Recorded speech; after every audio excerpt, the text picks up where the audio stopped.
Hi నమస్తే అస్సలాము అలైకుం welcome to Fatima's kitchen. ఈరోజు నేను గోంగూర చికెన్ కర్రీ చేశాను. చాలా టేస్టీగా ఉంది. వీడియో మొత్తం స్కిప్ చేయకుండా చూడండి, చాలా బాగుంటుంది ఈ కర్రీ. ఫస్ట్ అయితే గోంగూర పెద్ద కట్టలు 2 తీసుకున్నాను. 2 పెద్ద కట్టలు తీసుకొని మంచిగా శుభ్రంగా కడిగి 100 గ్రాముల పచ్చిమిరపకాయలు వేసాను. కింద ఉన్నాయి పచ్చిమిరపకాయలు. కింద పచ్చిమిరపకాయలు వేసి గోంగూర మొత్తం పైన వేసి మంచిగా ఉడకబెట్టాలి. ఇది చిన్న మంట మీద మంచిగా ఉడకబెట్టాలి. కొంచెం వాటర్ వేసి ఉడకబెడుతున్నాను.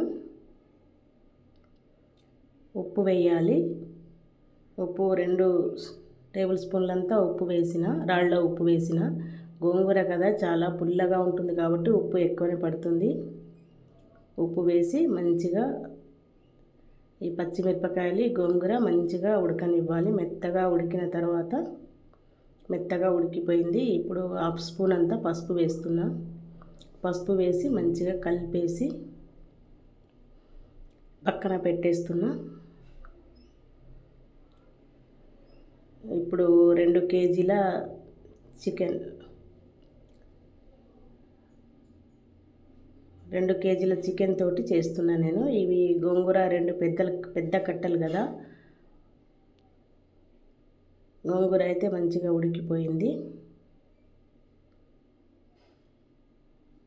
స్టవ్ అయితే ఆఫ్ చేస్తున్నా. ఇప్పుడు ఒక పెద్ద గిన్నె పెట్టుకొని ఒక ఉల్లిగడ్డలు 3 ఉల్లిగడ్డలు కట్ చేసి వేసిన, నూనె వేసి 2 పావులంతా నూనె వేసి ఉల్లిగడ్డలు వేసి ఉల్లిగడ్డలు కొంచెం ఫ్రై అయినాక చికెన్ అందులో వేసేస్తున్నా. ఉల్లిగడ్డలు ఇట్లా కొంచెం దూరగా అయిపోయినాక ఈ చికెన్ మంచిగా కడిగేసి చికెన్ వేస్తున్నా. స్కిన్ తోటి వేస్తున్నా. స్కిన్ తోటి అయితే టేస్ట్ ఉంటుందని 2 కేజీల చికెన్ వేసి మంచిగా కర్రీ చేసేయాలి. ఈ ఎండాకాలం అసలు ఏ కర్రీ కూడా టేస్ట్ అనిపించదు ఎందుకో. ఇప్పుడు గోంగూరతోటి చేయాలనుకున్న ఈరోజు మా ఇంటికి ఒకళ్ళు గెస్ట్ వస్తున్నారు. అందుకే ఈరోజు గోంగూర వేసి చేస్తున్నా. చికెన్ మంచిగా కలిపేసి ఒక టీ స్పూన్ అంతా పసుపు, ఒక 2 టీ స్పూన్లంతా అల్లం వెల్లుల్లి పేస్ట్ వేసి మంచిగా కలపాలి.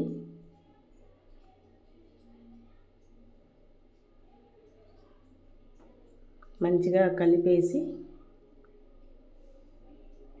చికెన్ అయితే మంచిగా ఉడకనివ్వాలి.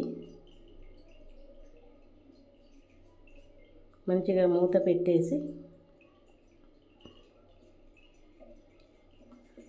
ఒక 5-6 మినిట్స్ ఉడకనిచ్చినాక 2 స్పూన్ చూడండి నా చారు గంటె అది, అందులో ఒక ఈ గంటెతోటి 1.5 స్పూన్ వేస్తున్నాను. 1.5 స్పూన్ కారం వేసి, గోంగూర కదా పుల్లగా ఉంటుంది కాబట్టి కారం కొంచెం ఎక్కువనే పడుతుంది. అందులో కూడా పచ్చిమిరపకాయలు వేసాను కదా. ఇప్పుడు మంచిగా కలిపేసి చికెన్ మంచిగా ఉడకనివ్వాలి. గోంగూర ఏందో మంచిగా అసలు ఎందులో వేసినా కూడా గోంగూర టేస్ట్ చాలా బాగుంటుంది. మటన్లో వేసినా కూడా, చికెన్లో వేసినా కూడా, ఎండు చేపలలో వేసినా కూడా గోంగూర టేస్ట్ అయితే చాలా బాగుంటుంది. చికెన్ అయితే ఇట్లా మంచిగా ఉడకాలి. ఇప్పుడు ఒక టీ స్పూన్ అంతా ఉప్పు వేస్తున్నాను. ఉప్పు మనం ఆల్రెడీ గోంగూరలో వేసాం కాబట్టి కొంచెం ఇందులో తక్కువనే పడుతుంది. అందుకే 1 టీ స్పూన్ మాత్రమే ఉప్పు వేసిన.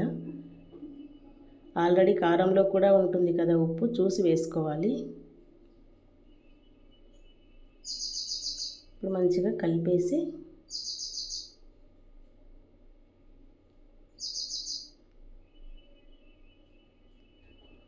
మూత పెట్టేసి ఉడకనివ్వాలి.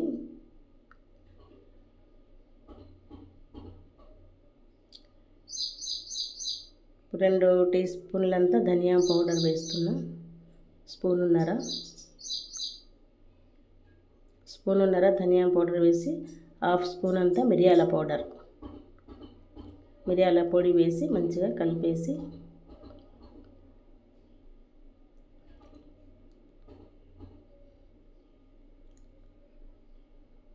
ఫస్ట్ అయితే ఒక 20 మినిట్స్ ఉడకనిచ్చిన చికెన్. 20 మినిట్స్ ఉడికినాక ధనియా పౌడర్, మిరియాల పౌడర్ వేసిన. ఇప్పుడు ఈ గోంగూర అయితే మంచిగా రుబ్బుకోవాలి. ఈ పచ్చిమిరపకాయలతో సహా మంచిగా పప్పు గుత్తితో మంచిగా రుబ్బుకోవాలి గోంగూర.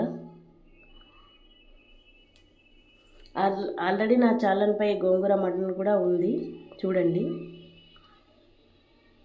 పచ్చిమిరపకాయలు గోంగూర మంచిగా రుబ్బుకోవాలి. రుబ్బుకున్న తర్వాత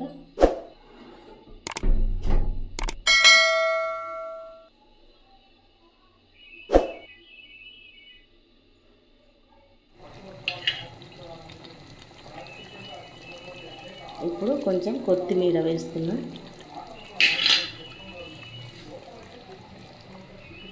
కొత్తిమీర వేసినాక ఇప్పుడు మనం ఈ రుబ్బుకున్న గోంగూర అందులో వేసేయాలి. మొత్తం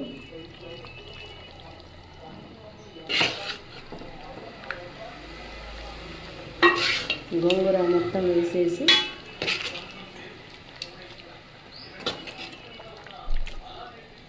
మొత్తం తూడ్చి మంచిగా వేయాలి.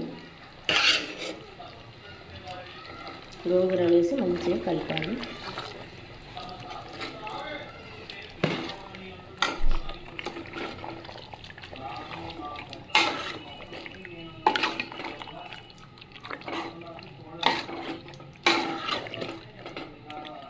చూడండి ఎంత మంచిగా అనిపిస్తుందో.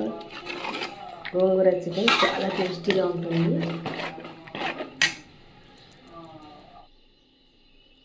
ఇందులో కొంచెం వాటర్ పోసి ఒక పావు గ్లాస్ అంతా వాటర్ పోసి మంచిగా ఇట్లా కలిపి వేసేయాలి.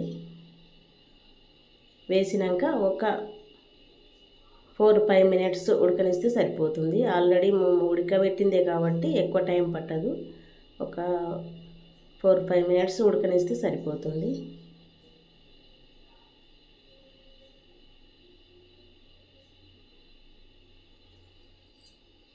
చూస్తుంటేనే చాలా బాగా అనిపిస్తుంది కదా గోంగూర. గోంగూర ఇష్టపడని వాళ్ళు ఎవరు ఉండరు. గోంగూర అంటే అందరికీ చాలా ఇష్టం. గోంగూర పచ్చడి అయినా గోంగూరతోటి ఏది చేసినా కూడా టేస్టే అమోఘంగా ఉంటుంది. ఇప్పుడు 4-5 మినిట్స్ అయిపోయింది. ఒకసారి కలిపేసి స్టవ్ అయితే ఆఫ్ చేస్తా. చూడండి ఇంత క్వాంటిటీలో ఉడకాలి. మరీ లూజ్గా ఉన్నా కూడా టేస్ట్ ఉండదు. ఇంత క్వాంటిటీలో స్టవ్ ఆఫ్ చేస్తే సరిపోతుంది. ముక్క కూడా చూడండి మంచిగా ఉడికిపోయింది కదా. ఇప్పుడు అన్నంలో వేసి కలిపి చూపిస్తున్నా. అద్భుతమైన టేస్ట్ గోంగూర చికెన్ చాలా బాగుంటుంది. ఈ ఎండాకాలం ఏ కర్రీలు తినబుద్ధి కాదు కదా, ఇట్లా కొంచెం పుల్ల పుల్లగా ఉంటే మంచిగా తినటానికి చాలా బాగుంటుంది రుచి.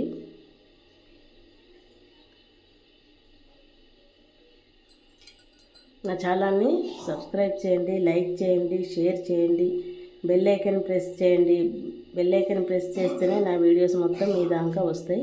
లైక్ చేయండి, ఒక్క లైక్ చేయండి ప్లీజ్. మీరు లైక్ చేయటం వల్ల నా వీడియో చాలా వెళ్తుంది, చాలా దూరం వెళ్తుంది.